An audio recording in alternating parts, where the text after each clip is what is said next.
Hello everyone, welcome to जोत vlog. कैसे हैं आप सब लोग? होप सब अच्छे होंगे। मैं भी अच्छी हूँ। और ये देखिए, सुबह सुबह मैंने बखेरा डाल लिया है। ये एक्चुअली प्याज पड़े हुए थे और काफ़ी दिन से सोच रही थी कर लूँ, लेकिन टाइम नहीं मिल पा रहा था। तो ये प्याज मैंने ख़रीदे नहीं हैं, ये प्याज मेरे ससुराल से आए थे।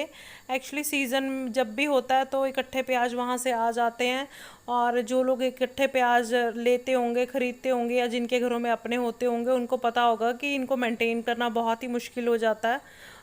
खुले जगह होनी चाहिए। खैर, मैंने रखे तो बरामदे में ही हुए हैं, लेकिन फिर भी इनमें हाथ फेरना पड़ता है, देखना पड़ता है कुछ दिनों के बाद, नहीं तो ख़राब हो जाते हैं। तो मेरा भी ऐसा ही था, काफ़ी दिन हो गए थे मैंने इनको नहीं देखा था। तो अभी मैं निकाले, मैंने सारे प्याज उल्टा लिए थे इसी टोकरी में से, और एक एक प्याज को छांट रही हूँ। जो ख़राब हो गए हैं, पाँच छः प्याज ही ख़राब हुए थे, चार पाँच के करीब, उनको तो फेंकना ही था। और जो लग रहे थे कि अभी जल्दी ख़राब हो जाएंगे, एक दो दिनों में, दो चार दिनों में, तो उनको मैंने अलग अलग साइड पे निकाल लिया था, प्लेट में रख लिया था अलग से, और किचन में ले गई थी ताकि वो पहले यूज़ हो जाएं। देखिए, चीज़ कहते हैं लानी बहुत आसान है, लेकिन संभालनी बहुत ही मुश्किल है, टाइम देना पड़ता है। तो वही बात है, हर चीज़ टाइम मांगती है और टाइम देना भी पड़ता है। वैसे पिछले साल प्याजों ने बहुत रुलाया था सबको। अभी तो रेट ठीक है, लेकिन पिछले साल हालत ख़राब हो गई थी। देखिए इस साल क्या होता है। वैसे हर साल ही जब फेस्टिवल्स आते हैं चीज़ें महंगी हो जाती हैं, और अब तो प्याज भी हर साल ही महंगा हो जाता है। पहले था कि 10-15 साल के बाद एक बार रेट बढ़ता था, लेकिन अब तो हर साल ही प्याज रुलाता है, आंसू ले आता है आंखों में। पिछले साल तो इंदर हंस भी रहे थे, जब दिवाली थी तो कह रहे थे कुछ गिफ्ट्स देने की ज़रूरत नहीं है, किसी को प्याज ही गिफ्ट कर देते हैं। और धूप भी अच्छी तीखी थी, तो इस वजह से आप देख रहे हैं कि फोल्डिंग बेड पे भी बिस्तर नहीं बिछा हुआ है, उसको भी मैंने धूप दिखा दी थी, धूप लगवा दी थी, क्योंकि मौसम सीलन का है तो बिस्तर वगैरह जो भी हैं उनको धूप दिखाना ज़रूरी हो जाता है। तो धूप का फ़ायदा ले लेना चाहिए इस मौसम में, जब भी अच्छी तीखी धूप हो तो। और बातों ही बातों में प्याज मैंने सारे समेट लिए हैं, संभाल लिए हैं सारे ही, और वेस्ट वाले हो गए हैं अलग। और देखिए कितना वेस्ट निकला है साइड पे जो टोकरे के पास पड़ा हुआ है। करिए तो काम बहुत से हैं, मत करिए, इग्नोर करिए तो कोई काम नहीं है।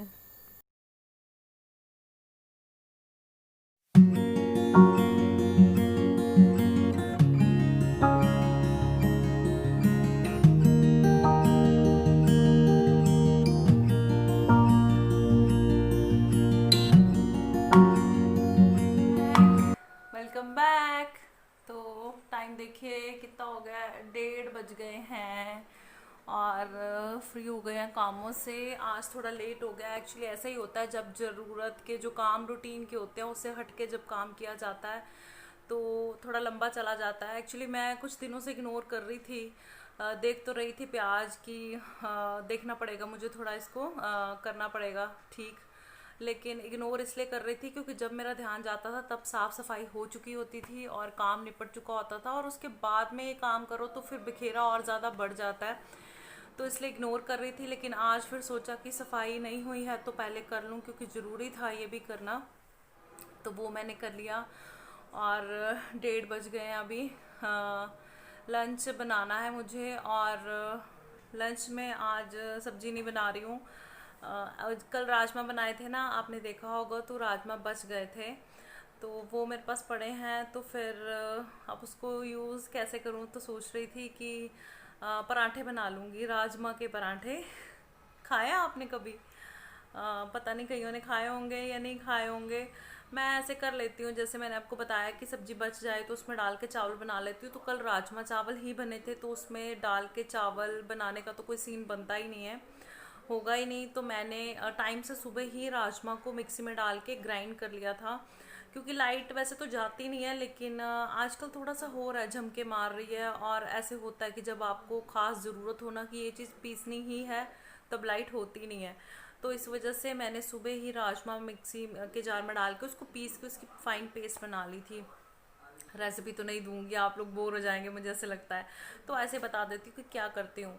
जैसे कोई भी सब्जी बच जाए तो उसको मिक्सी में डालिए, पीस लीजिए। किसी को बताने की कोई ज़रूरत नहीं है आपने क्या किया है, ये आपका झोल है, आपका सीक्रेट है, उसे अपने तक ही रखिए। क्योंकि कुछ घरों में ऐसे होता है कि अगर बता दिया जाए ना तो फिर वो नखरे चलते ही रहते हैं।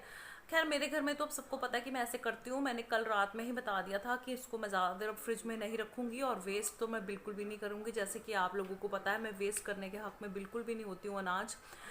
तो मैंने तो कल रात में ही बता दिया था कि कल लंच में ये होगा, ये मैं करूँगी झोल। तो उनको पता है कि ये करके हटेगी, तो उनको लगता है कि ठीक है।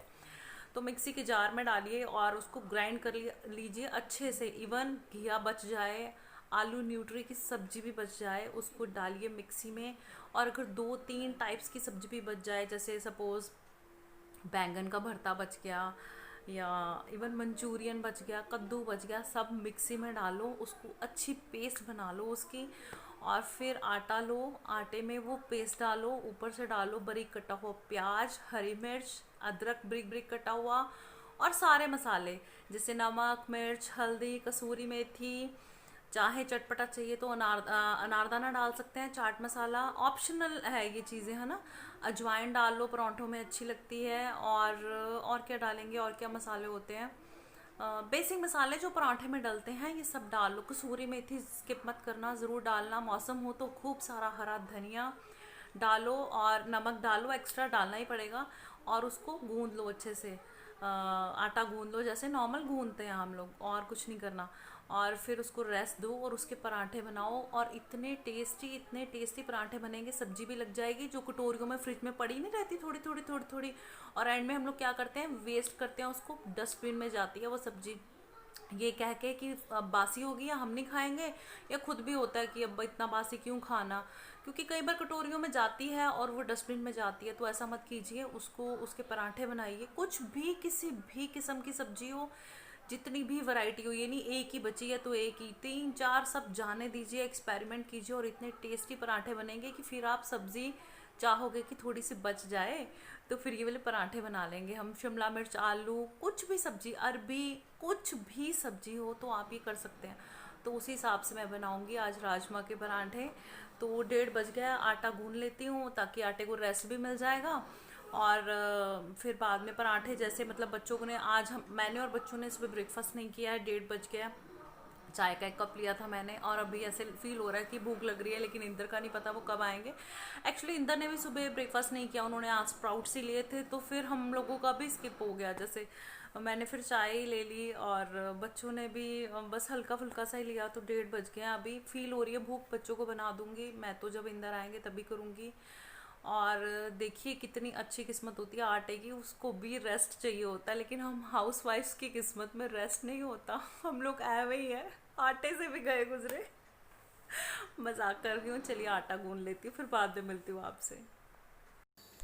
तो रेसिपी तो मैंने आपको दे ही दी थी कि पराठे मैं कैसे बनाऊंगी, वही सब मसाले डाले हैं, उसी प्रोसेस से मैंने आटा गूंदा है। और देख के कोई कह नहीं सकता ये राजमा के पराठे हैं। शक्ल देखिए कितनी अच्छी बनी है पराठों की। तो आज मैंने अपने सारे राज आपके साथ शेयर कर लिए हैं, मैंने आपको बता दिए हैं अपने सारे झोल। तो आप भी अब सब्जी जब बच जाए तो उसको वेस्ट मत करिए, उसके पराठे बनाइए। देखिए क्लोज़अप करके कितना अच्छा पराठा बना है, शक्ल कितनी अच्छी बनी है। और कोई जज नहीं कर सकता कि ये किस चीज़ से बने हैं, क्योंकि सब ग्राइंड किया हुआ है, तो किसी को समझ में भी नहीं आएगा ये किस चीज़ के पराठे हैं।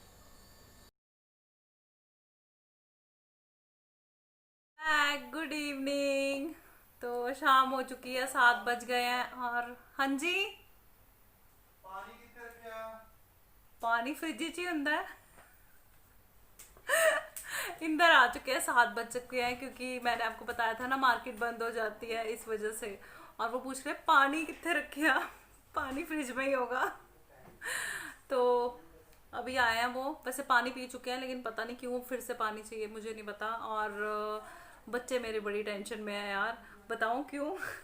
ये देखो, ये देखो रोने से हो रहा है। और देखो बुक्स बिखरी हुई, हरगुन। यही हाल होता है अगर शुरू से नहीं पढ़ो ना। एक्चुअली लॉकडाउन में बच्चे हो गए बिल्कुल ही लीनियंट से हो गए। माएँ भी हो गई, मैं भी हो गई, बच्चों की गलती नहीं मानती हूँ, मैं भी हो गई कि चलो बस कोई बात नहीं, स्कूल नहीं जाना। एक रूटीन बना होता ना, तो वो रूटीन नहीं होता। और अभी मैसेज आया हमें 5:30 पौने 6 बजे के करीब की एग्ज़ाम है परसों से। और मेरे को तो हुई है टेंशन, और बच्चों को उससे भी ज़्यादा हो गई है, और बैठ गई हैं दोनों ही अपनी बुक्स लेके। चलो होनी भी चाहिए, कर लेंगी कवर, ऐसी कोई बात नहीं है, ज़्यादा लेंथी पेपर नहीं है, 20 मार्क्स का ही है। तो वो कर लेंगे। लेकिन मैं इस वीडियो को आगे कंटिन्यू करना चाहती थी, एक तो एग्ज़ाम की वजह से, दूसरा कारण ये है कि सामने घर के हमारे कंस्ट्रक्शन चल रही है, मैंने आपको बताया भी था। तो उनका कुछ ड्रिलिंग का काम चल रहा है, तो बहुत ही ज़्यादा आवाज़ आ रही है। अभी उनका कुछ काम बंद हुआ है तो फटाफट से मैंने मोबाइल उठाया, मैंने सोचा वीडियो का एंड तो कर दूं, नहीं तो वीडियो मेरा बीच में ही लटक जाएगा। तो उसकी भी आवाज़ बहुत ज़्यादा है, और बाहर तो बिल्कुल बैठा ही नहीं जा रहा, एक तो मच्छर की वजह से, एक आवाज़ की वजह से। अभी बंद है तो अंदर नहीं आवाज़ आ रही, अदरवाइज अंदर भी आ रही थी। चलो कोई बात नहीं, वो तो घर के काम तो सबके होने ही हैं, कॉपरेशन से ही होते हैं, सबने कराने ही हैं, वो कोई बात नहीं है। तो फिर सोचा वीडियो का एंड भी कर दूं, और करना था मुझे शाम को एक बहुत ही इंपॉर्टेंट काम, और आपसे शेयर भी करना था, लेकिन अभी वो नहीं कर पाऊंगी क्योंकि एग्ज़ाम की वजह से बैठना भी पड़ेगा, बच्चों के साथ देखना पड़ेगा क्या करना है, क्योंकि एकदम से पहाड़ टूट पड़ा है हम पे एग्ज़ाम का। तो वो भी करना है, तो उसको पेंडिंग छोड़ दूंगी क्योंकि ये ज़्यादा इंपॉर्टेंट काम है मेरे लिए और बच्चों के लिए भी। वो काम बाकी के तो चलते ही रहेंगे, देखिए। तो पढ़ाना भी है, और करूँगी इस वीडियो का एंड यहीं पे। आज के लिए सॉरी, छोटू सा व्लॉग, कुछ खास नहीं, तो कोई बात नहीं। कल इंटरेस्टिंग वाला वीडियो आएगा, उसको स्किप मत करना बिल्कुल भी, क्योंकि उसमें बहुत ही इंटरेस्टिंग चीज़ है जो आपके साथ शेयर करूँगी। तो मिलती हूँ कल एक नई वीडियो के साथ, तब तक लाइक कीजिए, शेयर कीजिए, सब्सक्राइब कीजिए चैनल को, और बेल आइकन भी दबा दीजिए। Bye bye.